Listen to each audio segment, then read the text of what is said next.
a lot of anti-abortion advocates are also seemingly really into the idea of finding out their child's sex really early on.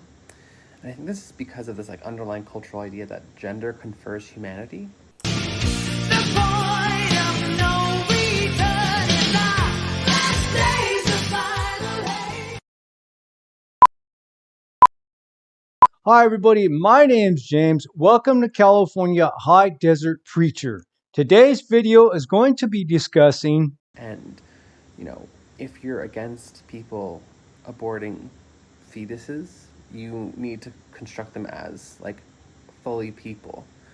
And one of the mechanisms to do so is by putting gender on them. So we often call fetuses it, or we call even early babies, we often call it. Babies it's crying because it's not quite gotten gender and it's not quite become a person. But a lot of conservatives who are really anti-abortion and really pro-reproduction, they're obsessed with gendering their children before they're even born. So they come into a world fully gendered because it's how to humanize them and to stop people from being able to have safe access to abortions. Question from the Stowe campus, and it'll say, it says, how do you respond to non-believers who accuse Christians of being hateful to people who support lifestyles that are not according to the precepts of our faith? And even though the word is not used here, the idea is, the homosexual lifestyle and all that has come about in our time. How do we as Christians deal with it? What is the problem now? We talk about tolerance. So when I was at one of the prestigious universities, somebody went to the microphone and asked this question. And I said to the person, I will be glad to answer your question if you will first answer mine. What kind of a culture are we living in? You have to define it for me. I said, as far as I know, there are three cultures in relation to absolute. The first culture is called a theonomous culture, where the law of God is supposedly so embedded into our hearts that we all emotively or otherwise think in the same categories. Once upon a time, we would talk about the natural law in those categories. Natural law. We believe these truths to be self-evident. The early framers believed in the natural law. We don't believe in natural law anymore, but we used to talk about it. And that's a theonomous culture. Theos, God, nomos, law. Sometimes the Indian culture will get close to that. It's not always the case, but they sort of, dharti ke aadmi is what they will say. We are people of the soil.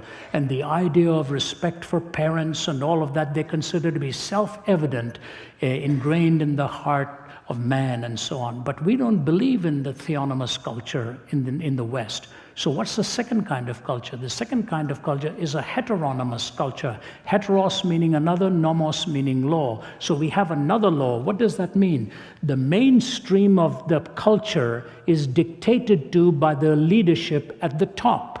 If you look at Marxism in secular terms, it is a heteronomous culture. The handful in the top will control the masses. If you look at Islam, it's a heteronomous culture. If you go to Saudi Arabia or you go to Iran, which are supposed to be truly Islamic countries, the mullahs or the sheikhs or who are the ayatollahs at the top will tell the masses when they must fast, when they can eat, what they must wear, what they must not wear, who they can be seen with, who they cannot be seen with. All of the dictates, even to the discipline of how you wash your hands and feet before you worship and so on. It's a heteronomous culture.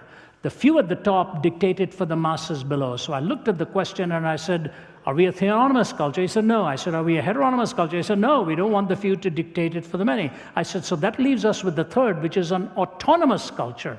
Autos meaning self, nomos meaning law, which means each person dictates their own moral prerogatives in the. I said, are we an autonomous culture? He said, yes. I said, all right, now tell me this.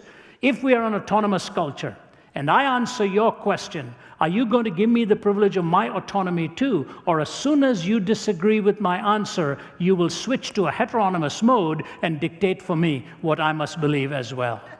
316 did not come to the world but to save us.